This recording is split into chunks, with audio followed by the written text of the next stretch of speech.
Yo, ah, gandang araw, ikot na lang ako. Ayusin ko lang tong bike.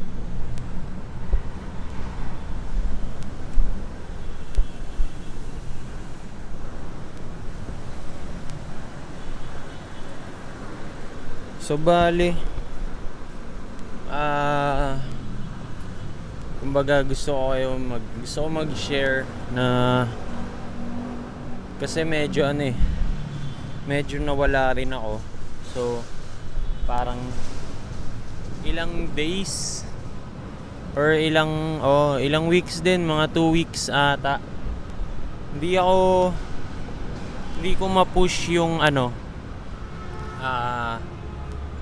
cycling, tapos yung mga strap, kasi medyo good problems na time management lang din, tsaka energy. So yun, ngayon ko lang parang makakapagsalita na, kasi kung mapapanood nyo, puro trip, 'di ba? Puro trip lang yung mga nagiging gawa. Tapos wala masyadong cycling. So medyo na-nerf, parang nag-iba din naging good problems din talaga. So ayun, medyo naging consistent ako sa tinda sa samosa. And thankful naman kina boss, kasi sobrang okay nila na mga tao, kaya nakakatuwa. Etong bike ni boss, nasa akin pa rin, no. Lagi kong ginagamit. So yun naman yung sabi ni Kuya Sab, hanggat ginagamit ko, okay lang naman daw, kasi hindi naman daw niya ginagamit. Pero yun, kung bakit medyo nawala ako sa cycling or sa linya ng cycling content tsaka mga post, pati sa mga strap ni Kuya Artem, medyo sorry, kasi hindi ko siya natutukan, kasi nga hindi ko rin kinaya yung time na mahati maayos, tsaka sa mga personal mga personal aberya. So minsan meron ako mga struggle na iniisip, kaya yun, hindi ko siya parang minsan hindi nawawalan tayo ng motivation, pati drive, which is normal naman. Tayo na, buti nga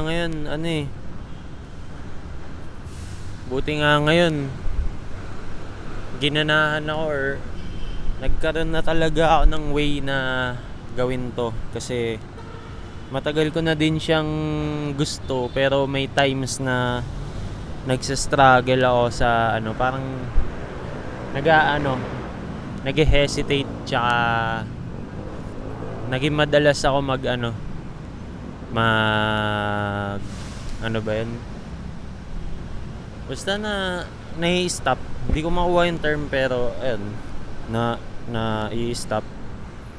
Kaya yun, medyo nagkwento ko sa inyo, pero tinatry ko pa rin maging straight, tsaka bumalik ng maayos. So yun, okay naman ako. Okay na. Tayo na, kung umabot kayo sa kung may nanonood na umabot sa gantong length, or pinanood to ng buo, tayo na, solid ka, men. Ibig sabihin, solid kayo. Sa side ko naman, kaya ko to. So ayun, kasi parang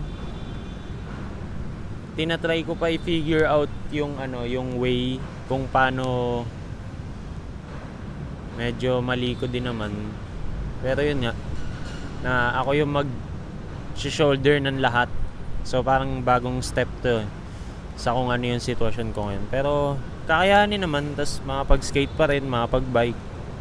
Kaya yun lang naman, simpleng mga bagay na thankful, pati sa mga tao na rin. Pero yun, ito yung dahilan kung bakit na medyo napastop.